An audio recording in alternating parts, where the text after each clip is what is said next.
is a really, really deep conversation we're having. It's not just about cannabis. It's not just about the future. It's not just about gardening. It's about saving the human race.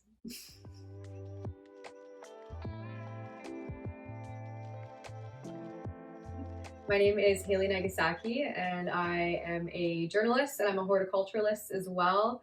I live on Vancouver Island. I'm originally from Toronto, and I want to tell you a little bit about what I do. Part of it has to do with cannabis cultivation. One of the things that I love about cannabis is the creative aspect of it. Yes, it's a good relaxer. It's good for sleep. It's good for pain. But for me personally, because of my constitution and my disposition, I'm a really creative person. I love to meditate. I love to contemplate, and so cannabis for me really opens up my mind. It really, my third eye is activated. I'm a very visual person. I think in images most of the time. So cannabis for me has, and for writing as well, like it's such a tool in that respect. Yes, it's a medicine that I use for different, anxieties and depressions and these sorts of things, but it's also, it has a spirit. It isn't a drug that I'm buying from a store.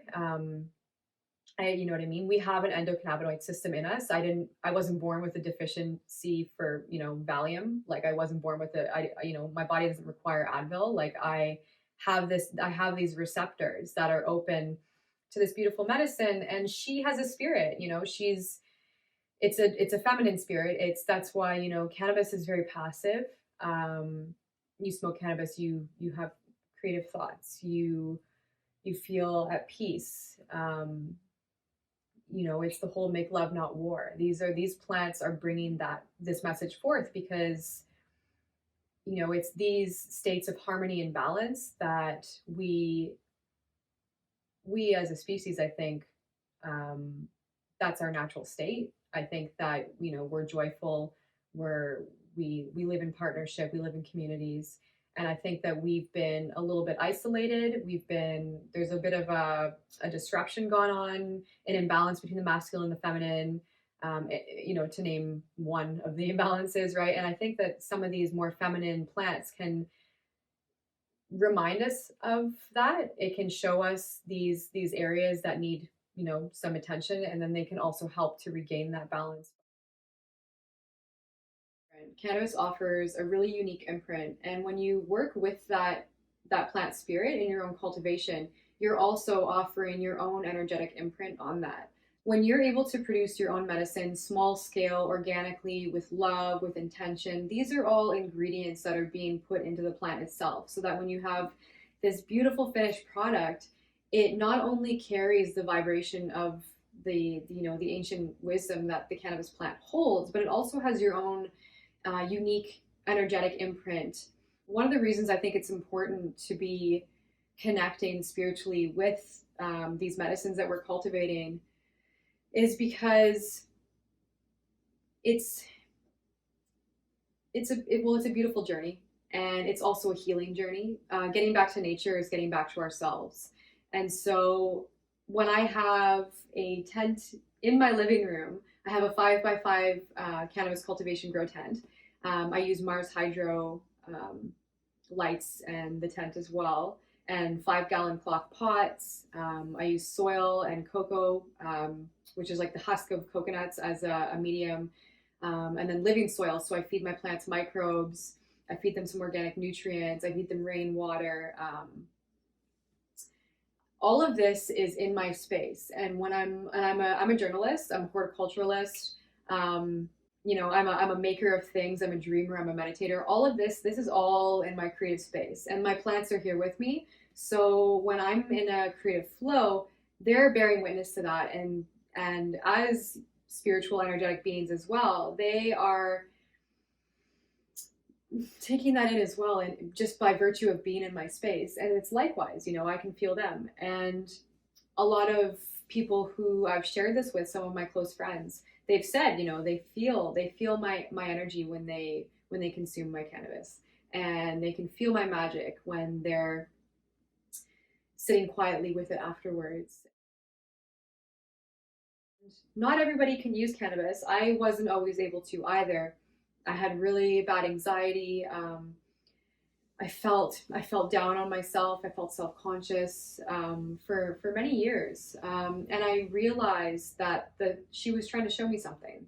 That this plant, she's a teacher, and like any mother, she can be fierce, but it's because she loves you and she wants you to see something, right? And so if you are resistant to that, then there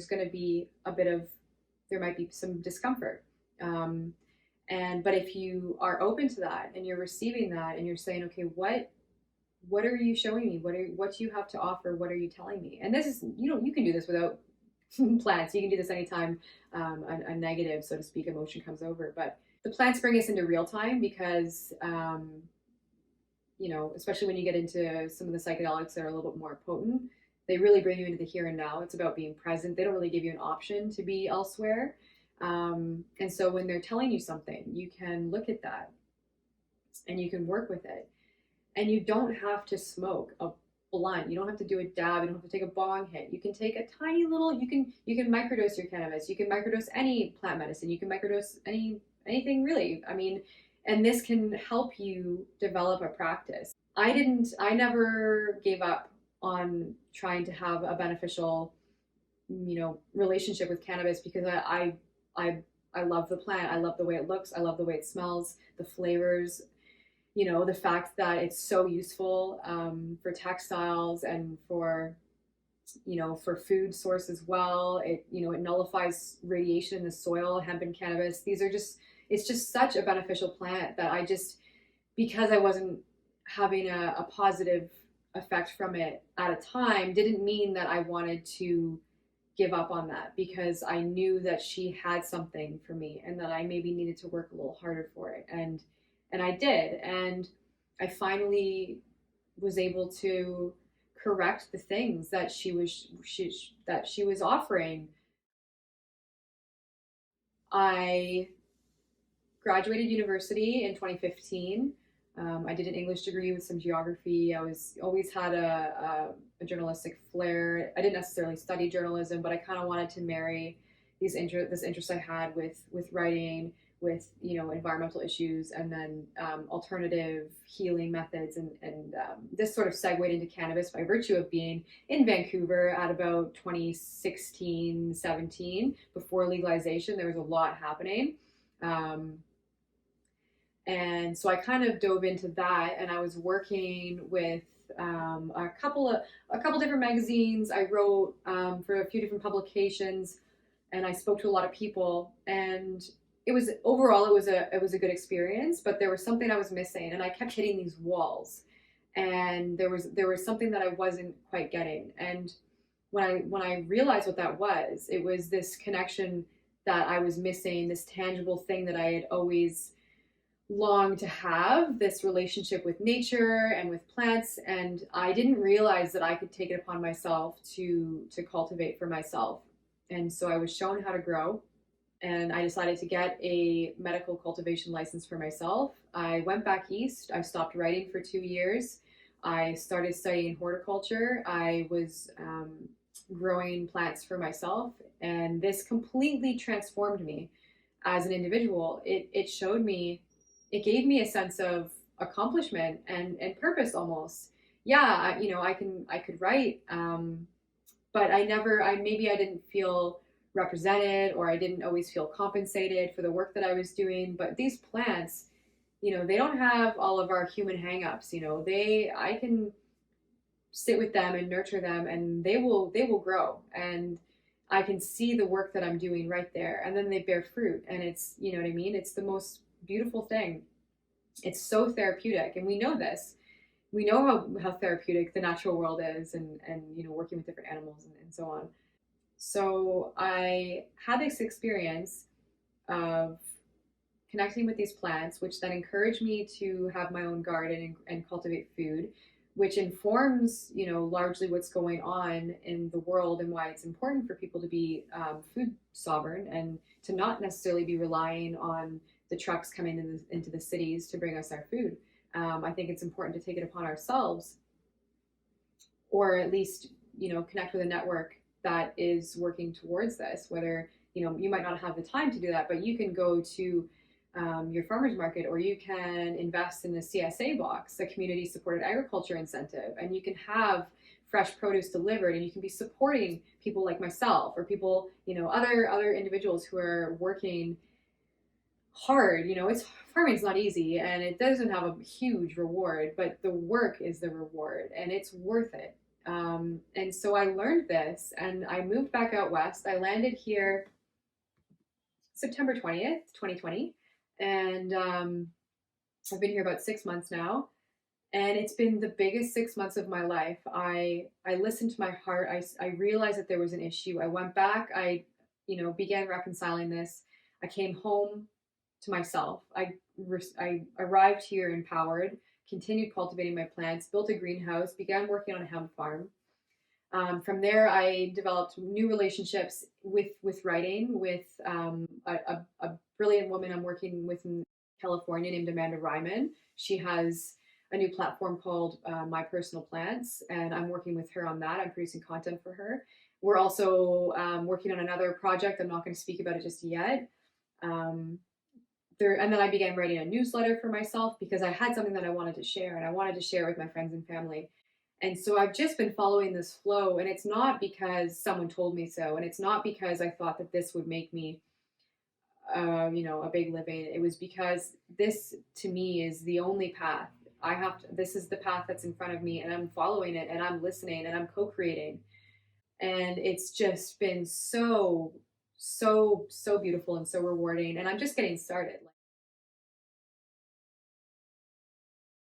That's the beauty of all this, is that it's not terribly complicated to start this. There's so many resources, there's so many people who are talking about this, there's so much noise about, like cheers, and not, like, where people are rallying around these causes because they realize the power in it, and the power that it's so much more than saving seeds and collecting heirloom seeds and trading goods. Like, I create different, I have salves and tinctures and cannabis, and using these tools for barter.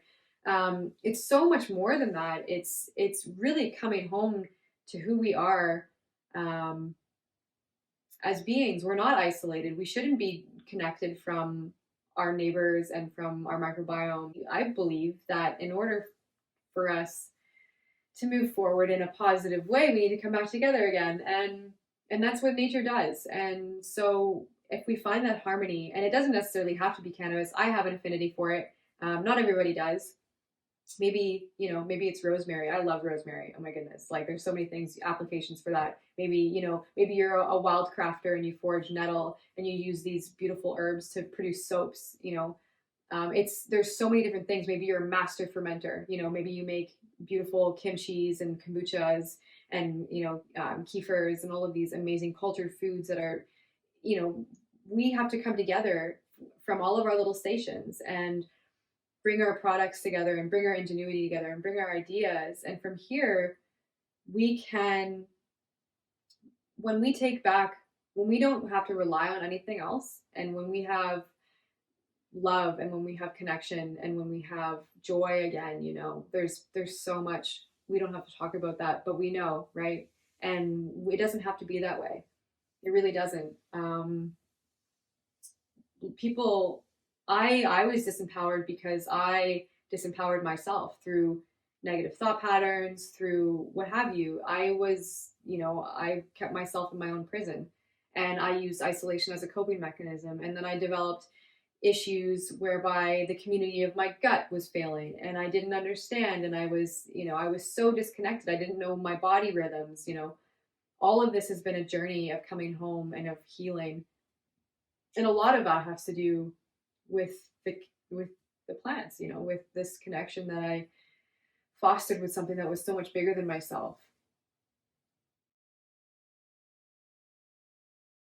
So who am I doing this for? I'm doing it for myself, and I'm doing it for everyone. I mean, I'm doing it for the people who have the same aspirations as me. I'm doing it for myself and another being. Like, I want this to speak to And I know that this isn't for everyone. And I don't speak, not everyone can speak this language, but that's okay. This is not necessarily for them.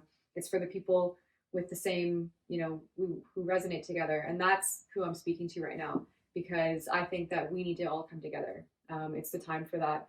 We all feel it. So whatever it is that you feel called to do, just start. Just start. It doesn't have to be a big deal. You don't have to get it right. That's the beauty of this. It's a we're living works of art. We're going to continue remaking ourselves, and one of the most beautiful things is that we can start over as many times as we need. We don't. It's not. I can reinvent myself every day if I wanted to. If I didn't feel satisfied, I can go back to the drawing board. It doesn't have to be this definitive make or break perfectionism. That just doesn't exist. We can empower ourselves, and we can empower ourselves together, and we can start having these dialogues, because these dialogues are already being had all around. um, all over. People are doing this. They're living in communities. They're talking about the state of the soils. There's all of these soil regenerative incentives and these summits, and all of these people talking about gut health. Gut health is just gone the most. It is just the top, and it informs autoimmune. It informs chronic illness. It informs premature aging. It informs so many things. You want to start. This is where the roots are, right? You want to go back to your roots. You want to start there.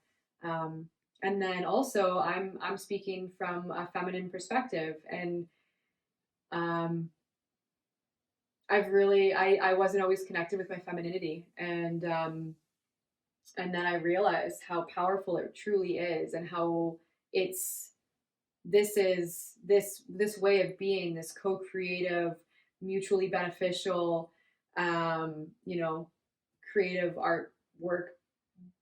The gardens, all of this stuff is so feminine. It's so beautiful, and so I think we need to embrace these principles as we move forward. You can take away from this whichever you would like, but this is a really, really deep conversation we're having. It's not just about cannabis. It's not just about the future. It's not just about gardening. It's about saving the human race. I'm just gonna say it. Yeah, and it's about no more time for fear. We're done with that. We have to step into our powers, and I invite all of us to do that. Especially women, especially women. You have so much power, you have so much vitality, you have so much to offer right now, and we need to lead now, right? It's our time now. I've talked about this, I've said this: destructive patriarchy. We're done with that. Post capitalism, this is where we're living right now. Something needs to change. And let's change it for the better, because why don't we bet on that? Let's not look into the negative all the time. Why don't we just bet on, and the way that that's going to come about is if we take action right now.